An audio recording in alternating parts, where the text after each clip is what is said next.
Hello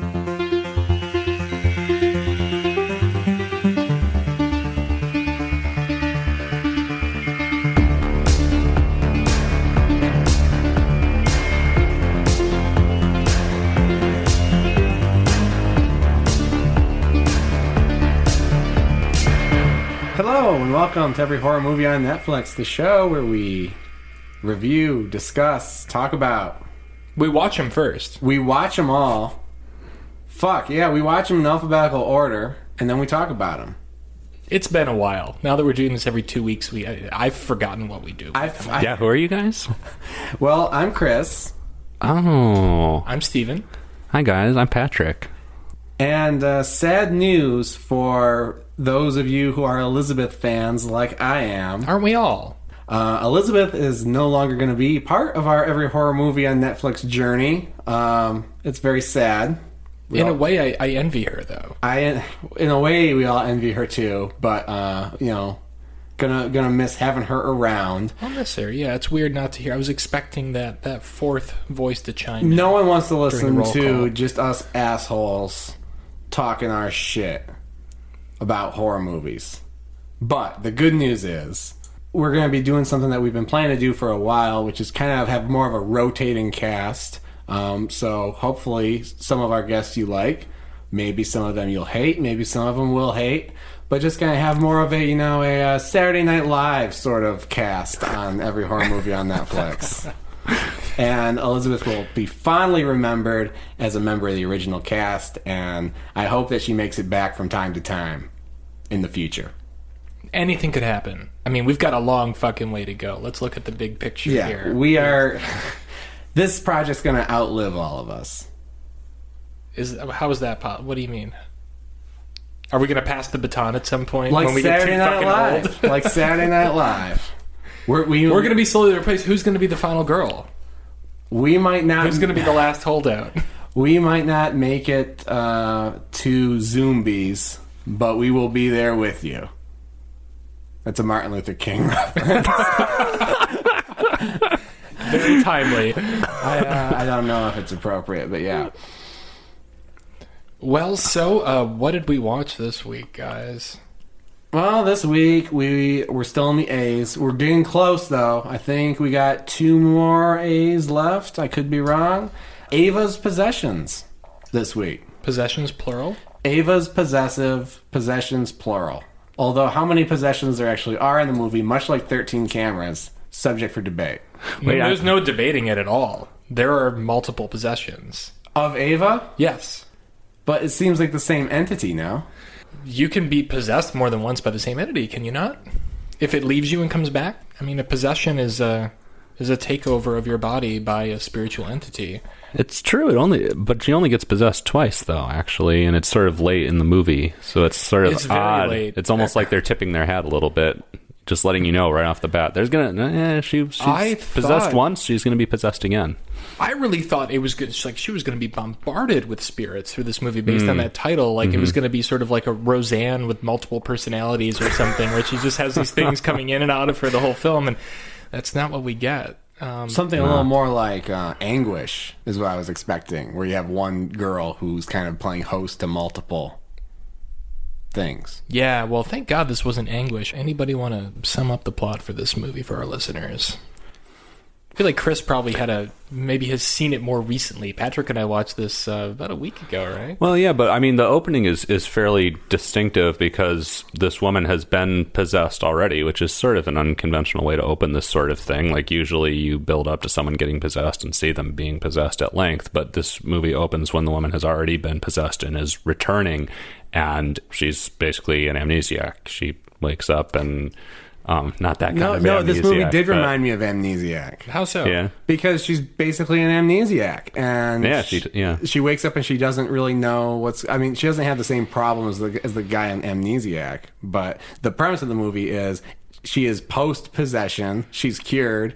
she doesn't remember what the fuck she did while there was a demon inside her, and she's kind of putting her life back together and attending a support group for other people who have been possessed by demons. Which, I love this concept. This movie just very casually exists in a world where possessions are fairly common. It's just like alcoholism or drug abuse. There's a support group for people like this. You can tell your friends, and they kind of like they've heard of it, you know, but they haven't experienced it, but they kind of get it, you know, that you're going through some shit or you can't remember.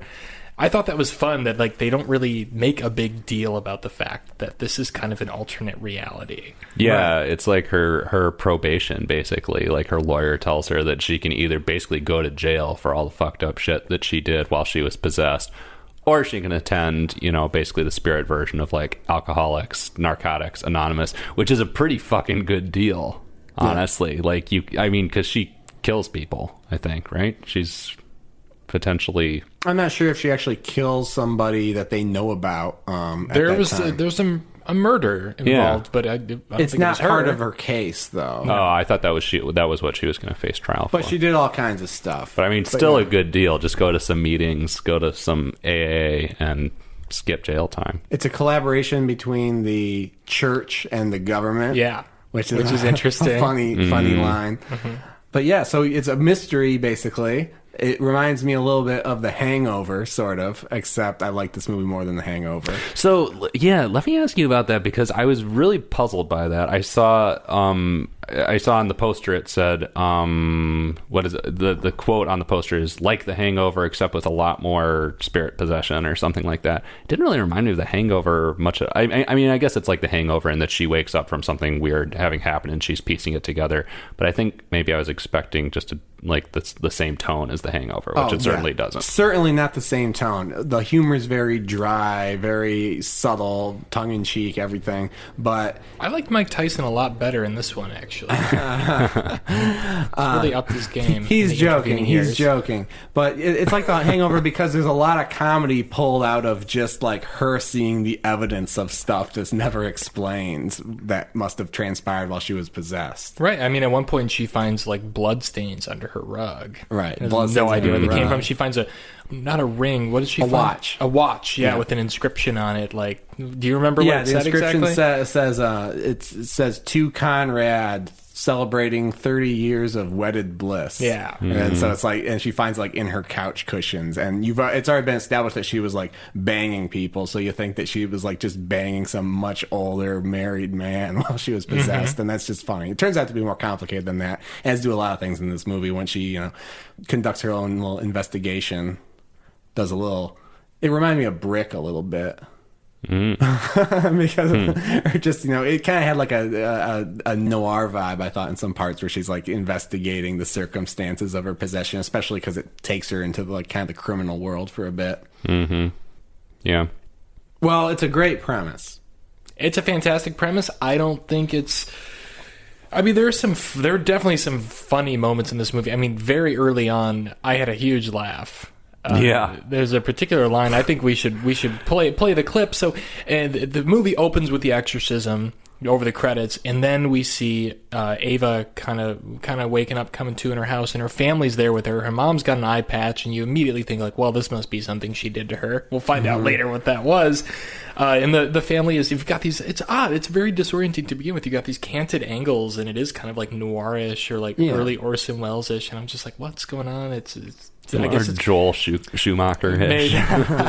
neon color throughout. Yeah, so the family's basically like, look, this happened. It's like an intervention. It's like, this happened again. You got possessed again. You need to figure your life out, because whatever you're doing is making you vulnerable to this happening, which makes you think, she actually is like a drug addict. She's like a character from one of the protagonists from Anti-Birth or something. Yeah.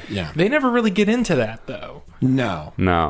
We don't really know what her life was like before this happened. But we get the sense that she's a mess, though. The mom is a master, though. The mom is hilarious. So funny. Best line readings of anyone in the movie. Let's play a little clip. Can we play a line? Yeah. Ava, this thing that managed to get inside of you should be a real wake-up call. Are you still smoking marijuana? Are you seriously blaming me for getting possessed? I mean, it's a gateway drug. okay? So this movie is directed by Jordan Galland, who is active on Twitter. He was liking our posts on Twitter, so he's paying attention. Hey, Jordan, what's up? But don't pull your punches just because he's listening. No, I won't. Hey, fuck you, Jordan. I actually...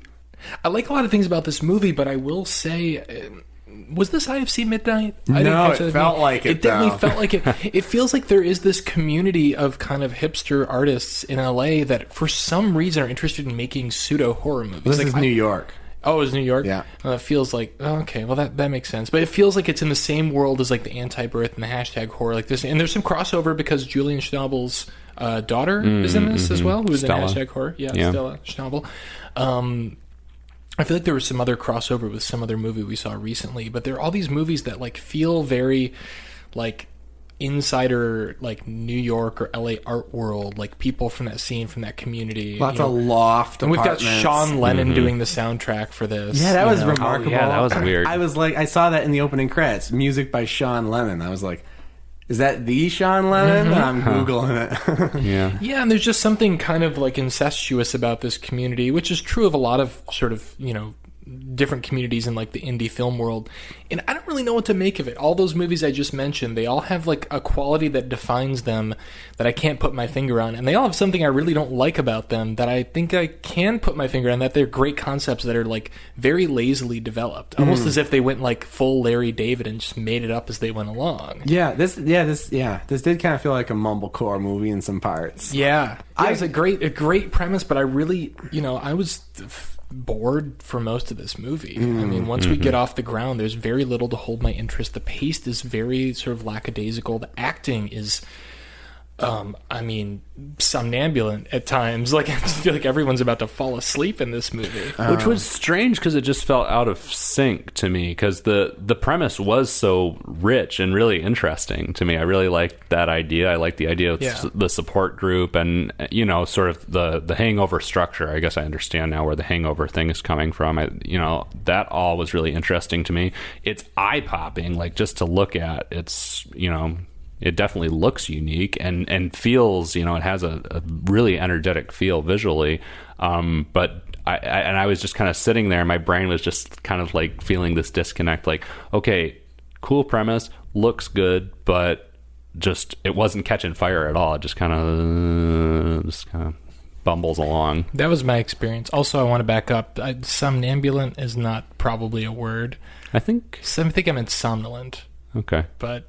Vocabulary nerds in the audience will appreciate that. Yeah, sure. No, that was exactly my experience. You're just trying to get the triple word score. Yeah. Well, it did feel like, I mean, there was a certain amount of verve and energy to it. I did like the look of it. It wasn't eye-popping for me, but there was something kind of special about like the softness of the photography and sort of the pastel and neon colors. But beyond that, I don't feel like there was really much of a vision here. It really did feel like, oh, here's a movie about a girl who gets possessed in a world where this happens all the time, and there's a support group for it. And then they just like used oblique strategies or something to improvise it as they went through the shoot. Okay, well, I do have some big caveats with this movie, but I loved so much of it, and I didn't find it boring at all. I found the performances fantastic, actually, just because every actor was playing the funny parts in a very funny way that was right up my alley. Like, this movie, the sense of humor of this movie is right in line with the sense of humor that hopefully when I make Pizza Face Killer or any of the other stupid horror movies that I shake around in my head, they're going to have this kind of feel where it's like hilarious throughout, but presenting horror with a straight face. It's so hard to articulate. I know that's what you weird. mean. Sorry, go ahead, Patrick. I was just going to say that's weird because I didn't really find it funny at all. Like a couple of the mom's lines I thought were really funny, but otherwise I didn't detect much humor in this. Really I at felt all. like I didn't laugh a lot, but I knew that it was playing for comedy. You detected attempts at humor. It just didn't really sit with me at all. But It's I like so what you dry. said, though. It is so dry. It is so dry, and I think with better, more energetic performances, slightly more energetic, it would have worked. Let's dispel this 'Cause I notion do- that the cast didn't know what it was doing. It knew exactly what it was doing. I mean, I will say though, I still, even though it didn't work for me, I appreciated what it was aspiring to, and that's why I said slightly more energetic and slightly more. I feel like they needed to try just a little bit harder, because I do like that is, like you said, it's horror and comedy with a straight face. That is something I love. It's a hard balance to strike. So hard. And I don't think this movie quite gets there, but I appreciate the attempt. It and there comes were some close. moments that worked really well for me, like that early scene, the sort of intervention scene at the beginning was so funny. I didn't connect with the humor quite that deeply going forward. I think there were a couple of chuckles along the way, but the whole time I knew where they were going. I just felt like this didn't need to be. How long was this movie? It was about an hour and a half. Hour and a half. Yeah, I mean, Standard. it really could have been. There's enough material there for like 60 minutes, probably. There's a lot of kind of long slogs here. There's problems again, but no. You think of horror comedy, it's such a hard thing to do well, and that's something as someone who, like, I don't work in the business, but if I worked in a genre, it would be horror comedy. And it's so hard because think of all the horror comedy movies that are out there. They quickly either become novelty films, or it's hard to be legitimately scary and legitimately funny. Yeah. What would you say? I mean, so there are a lot of attempts at this genre. Even just scrolling through Netflix, you can see there's like Tucker and Dale versus Evil and all this stuff. Right. You know, Shaun of the Dead is obvious, but what would you say are like the great horror comedies? What are the ones that you really appreciate? Because I'm drawing a blank. The ones that I appreciate, I wanna know or the everybody's. ones that are kind of, I think, exemplify the genre. Obviously, like Cabin in the Woods might come to mind. Yeah. Cabin in the Woods, Drag Me to Hell. Oh, absolutely. But now, notice the difference between this and Drag Me to Hell. I like Drag Me to Hell, but I think I like this tone better, where, like, Drag Me to Hell is a little more overt with its humor. It's a little more slapstick. It's telling you more when to laugh. And this is just like, here's kind of a ridiculous premise, and everyone's going to play it with a straight face. And I think that's funnier than going for laughs. I do appreciate that, because this movie, while I was watching it, I was thinking of certain people I know watching it. And I was also really tired while this was going on too. But I remember thinking, like, this, I feel like I kind of like want to laugh through this entire movie. And I like that I'm not laughing. Like, I felt like it was always like just below the surface. I'm constantly reminded of how absurd this premise is. It's a very, very subtle kind of humor. Very subtle. A comedy where you just can't quite bring yourself to laugh. I wasn't getting that at all. I wasn't getting that. Really? And because the humor is so subtle, it can get away with actually having some legitimately scary beats and stuff. When the possession thing is returning to Ava and stuff, it's not, I'm not going to say it's terrifying, but it's definitely spooky. It's definitely scarier than what you would see in Drag Me to Hell. Can you give me an example of like a great subtle humor moment in this? Like something that really hit with you? Yes, something I thought was hilarious is there's a part where she goes to the, like, witch store, basically. With Carol Kane. Oh my God, I was so excited to see Carol Kane. You know, and she's buying her witch items for a spell, and there's a box on the counter that's, like, shaking, and she's like, what's that? She's like, oh, that's the frog you're going to need for your spell. And that's hilarious just in itself, that there's a box on the counter shaking. Oh, yeah, that's just the frog you're going to need. And then she's like, yeah, you have to sacrifice it. And she's like, what? And it's like, jump cut to a frog sprawled out on a crucifix, dead, with its, like, entrails hanging out. Hilarious. Are you kidding me? A lot of the humor for me was just like how seriously the actors took their parts in this absurd movie where possessions are real. Like there's not a lot. There aren't a lot of like I said, I didn't laugh a lot during this movie, but it just like I felt like the entire time it was going on, it was sort of like.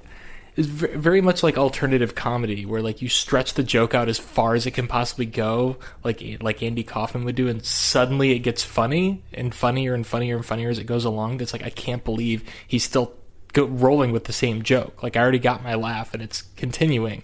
That was sort of the vibe I got. Well, I talk about Pizza Face Killer. The whole concept of Pizza Face Killer is it's a ridiculous concept. And it's not going to be a comedy movie. Like, it's all the characters in that movie are going to be fucking terrified playing it with a straight face, and that's just going to make it funnier for the audience. What's your favorite horror comedy, Steve? Well, Drag Me to Hell is... I'm glad Chris brought that up, because I don't often think of that in the horror comedy category, but it certainly is. that's out on Shout Factory now, so I want to revisit that. I don't think I've seen it since So in the much theater. by Sam Raimi, Army of Darkness, stuff Sure. like that. Well, even the original Evil Dead, Dead is yeah. definitely has a lot of kind of Three Stooges slapstick stuff in it. You know, not Bride Young Frankenstein is a classic. And, you know, Shaun of the Dead is so obvious, but that really is a masterful film.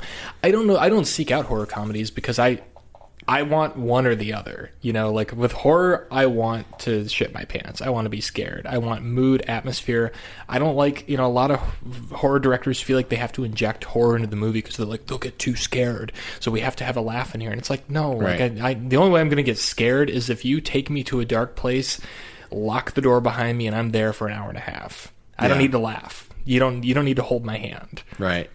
Not a lot of laugh lines in a dark song. No. A dark song is not a Marvel movie. Can you imagine if Marvel made a dark song?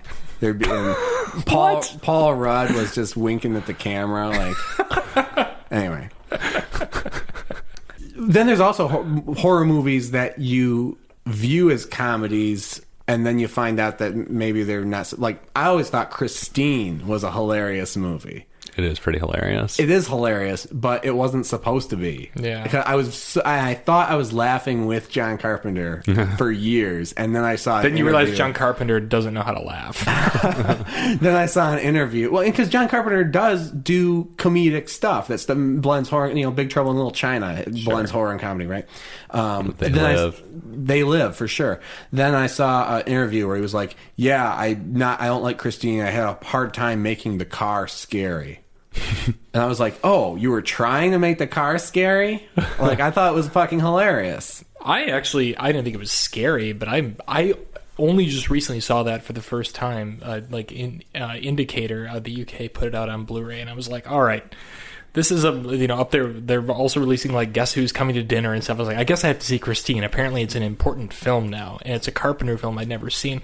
I actually quite liked it, and I didn't find it funny. I mean, yeah, looking back at the sort of the 80s-ness of it with the lead, I can't remember his name, is kind of silly. Keith Gordon, I think his name is. that's But right. I like the stuff with the car. I was just like, there were so many scenes where I was like, how did he do that? Like the car rebuilding itself after it had gotten, you know, busted up. Yeah, it's laughable, I think, mostly in just that it's dated. You know, there's a lot of stuff that's funny just because it hasn't aged that well, and I think Christine definitely hasn't aged that well. Well, we'll see how Ava's Possessions ages. Yeah. Well, we still haven't talked that much yet about what this group is actually like, because it is actually pretty interesting when she actually goes to the group. There's this vest, more like a corset, really, with like chains that bind the wearer's hands.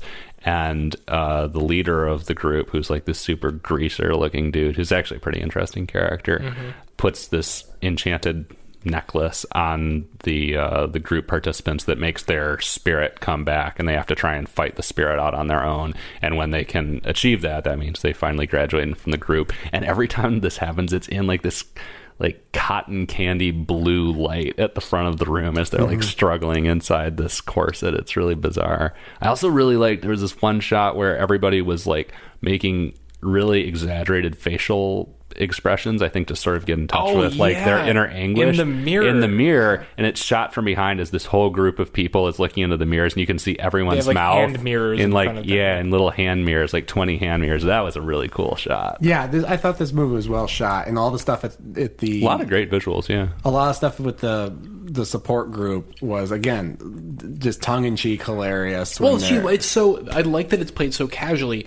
If this were a real horror movie, when she walked in, we get like harsh close-ups of this woman trying to fight the demon, but it's just kind of happening at the back of the room. We see the whole room, and this is happening, and she's just sort of like, "Oh, okay, like I know what that's like because I've been possessed." There's no reason for the camera to like zoom in and highlight that. Right. I like that it's just casually happening. It lasts for like 30 seconds or a minute, And all the audience people are casual. All the people at the meeting are casual. they look about kind this of stuff, too. bored and like, Yeah. it's like, oh god, another week. She still hasn't conquered the damn thing. She meets a girl there who becomes a pretty big part of the plot, who just wants her demon back. Yeah, Like, she wants the demon back. Now, So she can like manipulate the demon and like harness its powers, right? she just kind of has a crush on the demon. And she's like, yeah, me and my demon, we robbed a store together. It was beautiful. He was so cool. And then, yeah, I'm thinking of like, a different character. And then, no, this is the same character, I think, because she does say, you know, what if, you know, I could control my demon and then just have the powers and we could do things together, but I'd kind of, you know,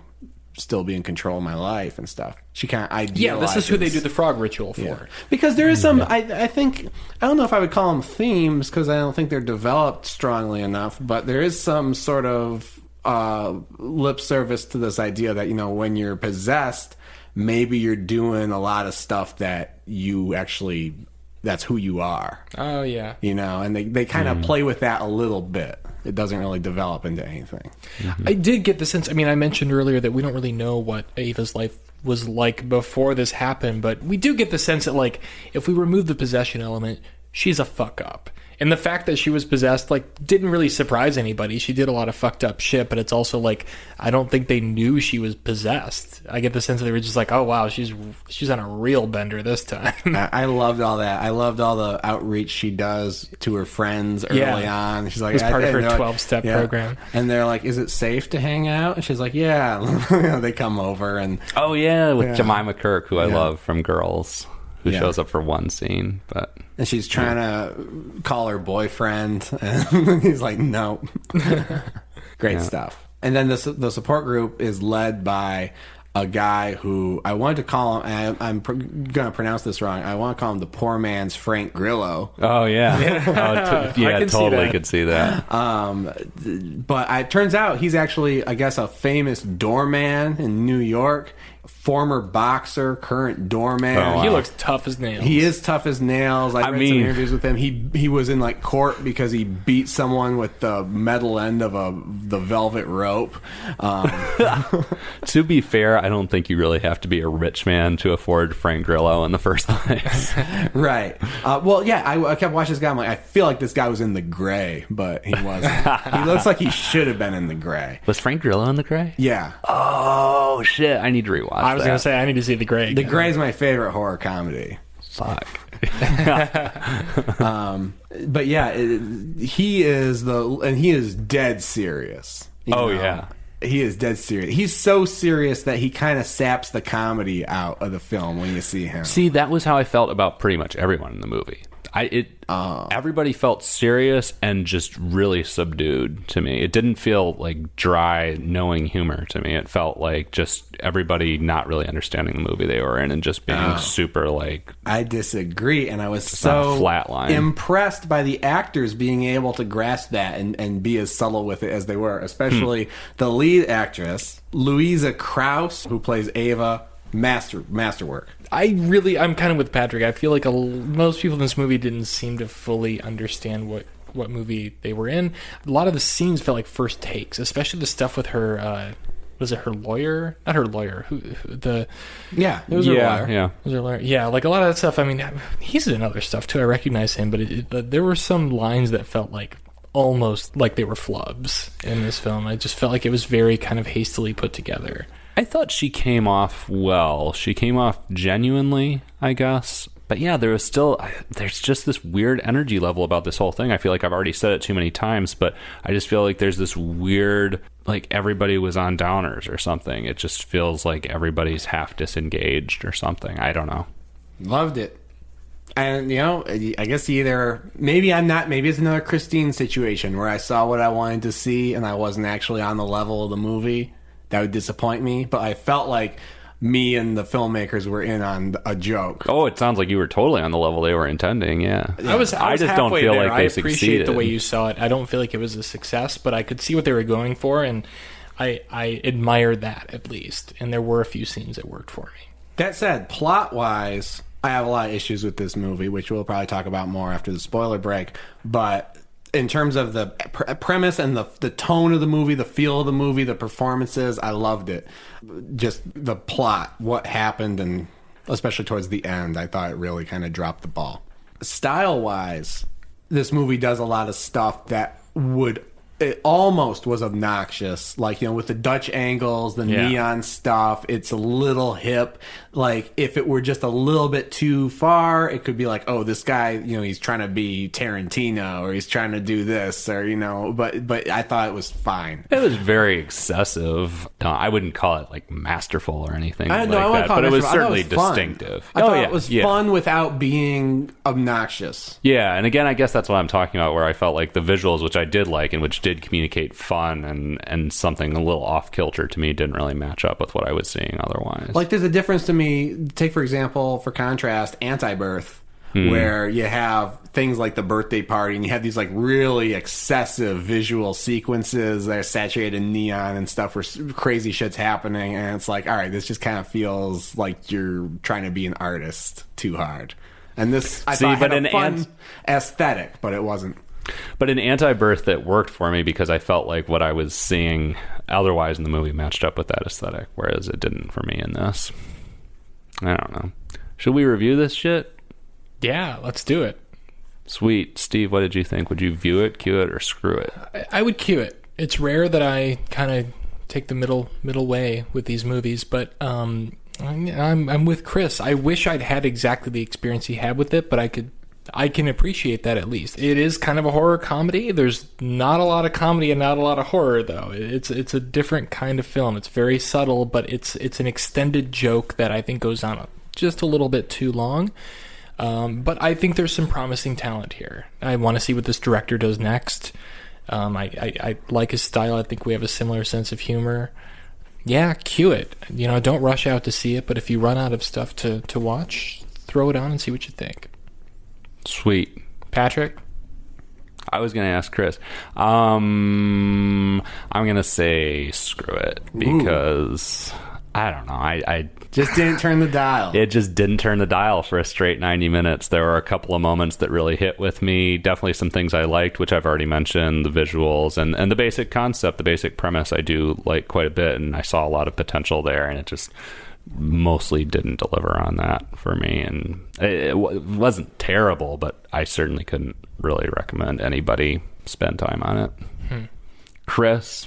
I give it a view it. Wow. Yeah. We've covered the whole spectrum. Yeah. It's fantastic. Variety. I thought the premise was so much fun, and just the basic problem of the movie was so much fun, and Ava's sort of investigation was so much fun. I loved the sense of humor. I loved all the actors. I liked Ava a lot. The problem is, like I said, there's plot problems, and I think this might be why you guys found it so boring, especially Steve, because the movie asks a lot of interesting questions, and then it kind of invests you in Ava's journey, but then you get to the end of the movie, and it gives you a whole bunch of answers to shit that wasn't even on your minds. Like, there's twists that involve things that you don't care about, and it's the ending doesn't really seem to be a logical conclusion of what came before it. Mm-hmm. And we'll talk about that more in a minute. But in spite of the plotting problems that I thought were very prominent in the second half of the movie, it was just so much fun. I loved every second of this movie. I was having a great time watching this movie until the very end. Wow. Yeah. Huh. I wish I could have watched this movie through your eyes, honestly. Yeah, I wish you could watch every movie through my eyes. I'm good. I'll take it. That's a hard pass. That's a screw it. All right. Well, if you want to go find out about Ava, you can go watch it right now. Otherwise, stick around. We're going to take a quick break, and then we'll be back, and we're going to go to the spoiler room and talk about all the details. See you soon.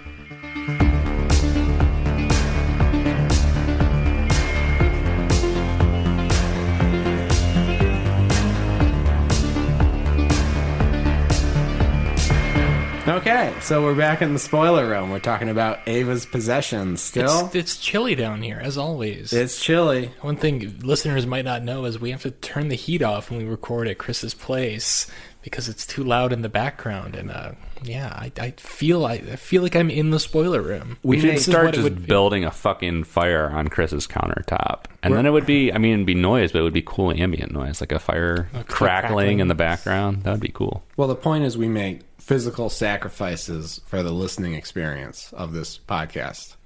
Well, We're also, it's atmospheric. It's easier for me to imagine that I'm in the mythical spoiler room. If you want to open the faucet a little and get a little drip, drip, drip, we could do that. We're going to nail a frog to a cross in a minute here. Hilarious. Oh, loved it all.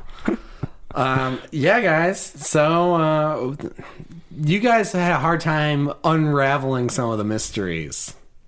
The thing is, I did not care to. Yeah. This movie didn't really go in the direction I thought it would. I was expecting more of like a kind of generalized recovery sort of thing, where she finds out she fucked somebody she shouldn't have and maybe ran somebody over with her car. It turns out it's way more twisty than that. Can you explain that whole twist to me with the brother-in-law? Yeah, I can. I can try. But first of all, here's the big problem of movies that have great premises that end up bad.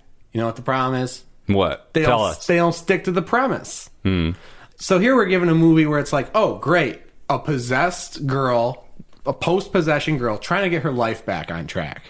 So I want to see her, make amends with what she did while she was possessed, and then make sure the thing doesn't come back.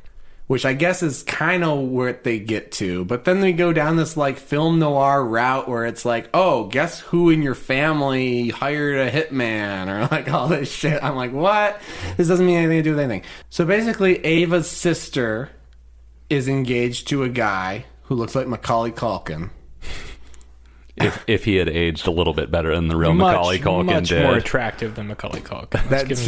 That's what Patrick called him. So we're sticking with that. And I guess while Ava's possessed, she ends up in a hooker's van and finds would-be brother-in-law with a hooker, and a threesome unravels. And then he falls in love with her, but also decides to hire a hitman. I can't just look this up. Is that against the rules? No. I think it's fine that we don't remember the exact details. That's how convoluted it is. Between the three of us, it still takes us going on Wikipedia to figure out what happened. If I had just watched it today, I still would have trouble explaining what happens. Yeah. And it was a week ago. Yeah. Yeah, no, that's right. So her would-be brother-in-law tries to kill her because she stumbled across his prostitute habit. So he hires a hitman, Conrad, but she's a demon, so she has no problem killing Conrad. But then I guess for some reason the brother-in-law falls in love with demon Ava and becomes an accomplice, and they clean up Conrad's body, leave no trace of him but the bloodstain on the floor and his watch. They take him out to the woods and they bury him in what is surely a homage to Goodfellas. Yeah. They got the red fog and the tail of the car. I mean, funny moments like that. That's hilarious. But I wasn't sure if it was funny or if it was trying to be cooler than it actually was. I felt like it was going, oh, guys, we're going to do an homage to Goodfellas. It didn't feel knowing or like you were supposed to laugh at that. It would be... Like, I don't care if the audience laughs at that. If that's in my movie, I'm doing it because I think it's hilarious. Just like how we're going to open our next movie with a ripoff of Lawrence of Arabia on the motorcycle. But yeah, so long story, it doesn't even matter. But then he wants Demon Ava back, which is actually kind of cool. Back. I sort of like that. That's fine. They go to the... I like that because she's clean now. She's trying to get her life together, and then she's pulled back into her old... And they... Every time she thinks she's out, you pull her back in. And they go to the group. She puts on the necklace that brings the spirit back, and she's like, sort of vamping for him, and he's super into it. It's a really weird scene. And then what happens? She's in control of the demon the whole time. Oh. And she uses her supernatural powers like her friend planned to kind of just fuck him up. Bafula. Wasn't that the demon's name? Something like that. That's a sweet name. I thought that name was sweet. This is the problem. So, that's the climax of the movie. And I feel nothing during the climax of the movie because, for one thing, we've never seen Ava put the necklace on before. I don't feel like her conquering the demon after she puts the necklace on is a big step for her, even though it's a big step for everyone else in her support group. We haven't seen her kind of buy into that. Yeah. We haven't seen her have any problems with being possessed, really, since the beginning of the movie. It's just like there's kind of this entity outside her peripheral vision that's kind of like peering Right, at she's her. not being constantly invaded over and over again. So it's interesting to me that in the meetings, the main goal is to reintroduce the demon, and then basically how it works is you get chained up, you put this weird corset thing on, and if you can pull the necklace off, it proves that you've conquered your demon, and then you're out of the program, and you can go back to your regular life, Right. whatever. You're scot-free from all of the You horrible mistakes get your you've medal. made. Yeah. So she does that, but I didn't think that was Ava's journey to No. find the way to do that. It did not seem like the focus of the film at all. No. Yeah. And like I was expecting the demon to finally repossess her, at an inconvenient time and undo some of the progress she had made with her friends and family and her life and stuff like that. I mean, that would have been predictable, but I feel like they could have made it Actually, it interesting. did. That did happen, didn't it?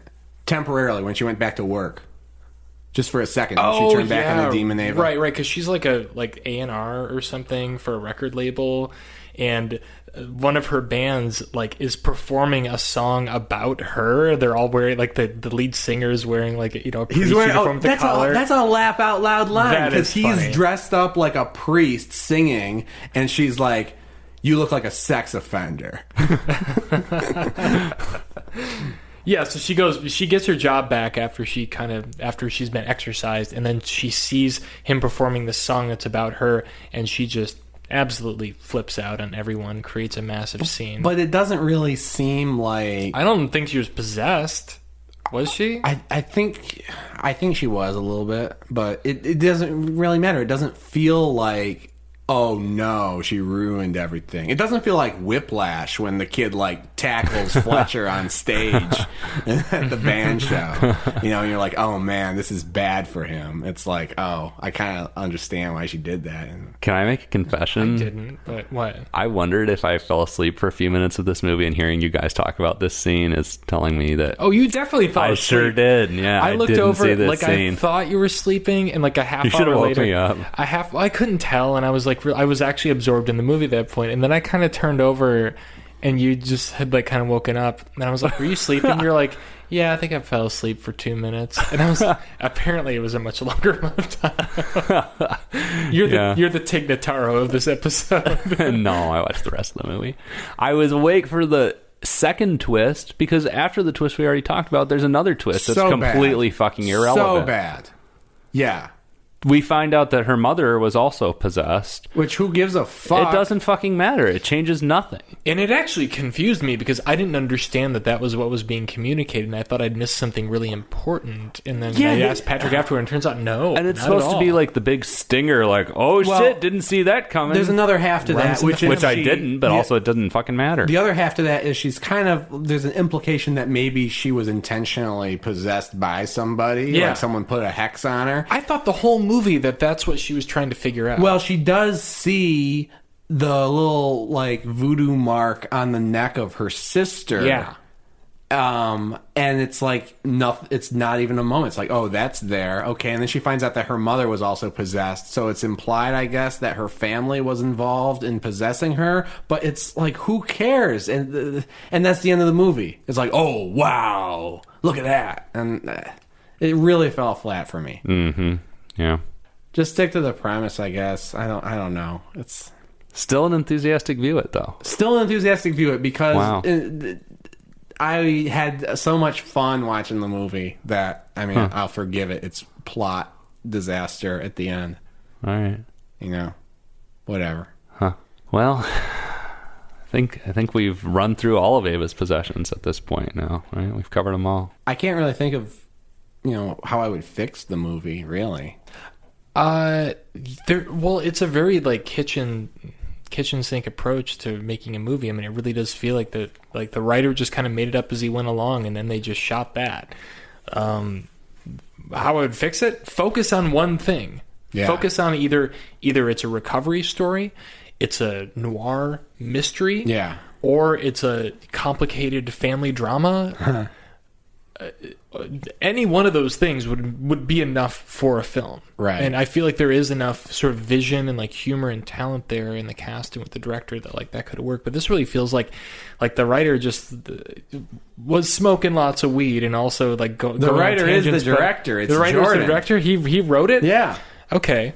Well, I still stand by that. It feels like there was constantly a joint in his hand as he was writing this movie, because he goes down so many weird snake's hands and tangents and follows them until they're exhausted, and then just jumps to something else entirely different. Or follows them and it doesn't quite... Like, I'm thinking of the scene where she and her new, like, art dealer boyfriend, who's Conrad's son, are in her apartment...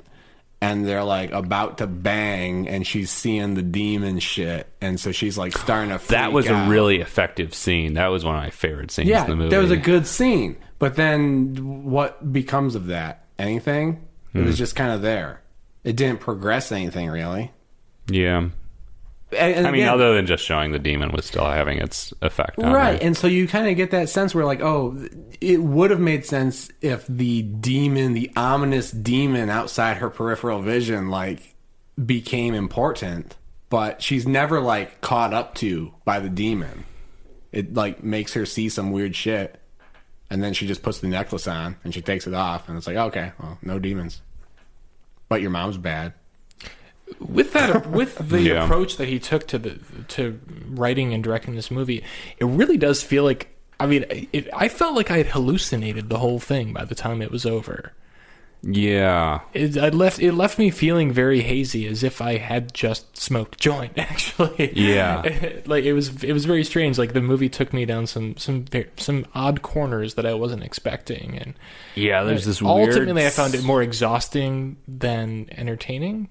Yeah, there's this weird sense of detachment that I still, like, can't fully put my finger on about the whole thing. I don't know. I feel like Ava. You know, I Yeah. feel like I was possessed, and I just can't quite put it all back together. Woke up 90 minutes later. Or a couple scenes later, in my case. But hey, you know, sign me up for Jordan's next movie. Or maybe he has one out already. I like how we're on first name terms with Jordan now. You know, listen, you tweet us, you troll us, and we're your friend. And we'll troll you back. Yeah, we'll troll you back. We'll have him on the show. That's the promise we've been making for quite a while now. I'd love to talk to him. Yeah. And maybe he'll say, you know what, everyone was right. This movie didn't work out the way I wanted it to. Chris, I don't know what you were smoking. Maybe he'll just say, you read something that wasn't there. This was supposed to be a serious film. Fuck it. Sign me up. Let's do it. Are we done? Yep. All right. So what are we watching next week? Next week, continuing the alphabetical order, AVA for Ava becomes AVA for Avalanche Sharks, which, fuck, I mean, we love the movies, love each other, and we watch these with an open mind, but I have been dreading Avalanche Sharks since the beginning of this, just because the movie that Netflix plays when you when you select it looks like it's just really lowbrow garbage. But hopefully I'm wrong. I haven't seen that movie, but the little trailer thing you're talking about, but I've been weirdly stoked for this since I heard the title. I was just like, I don't know what the fuck that means. Like, is it a literal avalanche of sharks? I don't know, but I've been fascinated since I first heard that we were going to be talking about it and watching it. We've already done Shark Attack. I was gonna say, we've already done one bad Sci-Fi Channel shark movie too many. Did I like Three-Headed Shark Attack? I think you gave it a view it. Oh, fuck. I don't believe that. I don't believe you that. didn't give it a screw it. Okay. All right. If I gave it a view it, I must have been trolling hard. Well, join us next in 2 weeks from today, or whenever you're listening to this on your podcast apparatus, and we'll be watching Avalanche Sharks, trying to stay warm. And until then, you can find us on all the usual channels: Facebook, Twitter, Instagram, all that shit. Send us a message. Please. We'd love to hear from you. We would love to hear from you. We want more feedback from our fans. If you have suggestions for how to improve the show. What if people want to troll us? We'll troll you back. Has anybody trolled us? Yeah, like lately? Jordan's ever? going to troll us after he hears this episode. But, yeah. So, see you then. For every horror movie on Netflix. Oh, yeah. I'm Chris. I'm Steven. And I'm Patrick. So long.